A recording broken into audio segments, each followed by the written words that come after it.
Hi everyone, আমি recently একটা watch চাইছিলাম যেটা স্কোয়ার ডায়ালের হবে আর খুব অ্যাফোর্ডেবল হবে, ফেস্টিভ সিজনের জন্য একদম পারফেক্ট হবে, অ্যাস্থেটিক হবে। তো আমি এটা অর্ডার দিয়েছিলাম অনলাইন থেকে। আর এটার প্রাইস নিয়েছিল আই থিঙ্ক 185 আর 195, মানে উইদিন 200 ছিল। আর এটা আমি যেদিনকে অর্ডার দিয়েছিলাম 24 আওয়ার্সের মধ্যেই ডেলিভারি হয়ে গেছিলো। তো এটার এরম প্যাকেজিং ছিল। তো আমি এর আগে যতই অনলাইনে ওয়াচ কিনেছি তো কোনোটারই প্যাকেজিং এরকম ছিল না। তো এটা একদম অন্যরকম লাগছিল, একটা বক্সের মধ্যে একটা পিলোর মধ্যে কভার করে আসতো, বাট এটা একদমই অন্যরকম ছিল।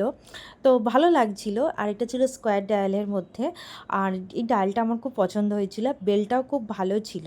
বাট বেলটা ছিল ম্যাগনেটিক, যেটা আমি পরে বুঝছিলাম, তখন তো বুঝতে পারছিলাম না যে ঠিকঠাক লক হয়ে যাচ্ছে, এদিকে আমি কেন লক করতে পারছি না।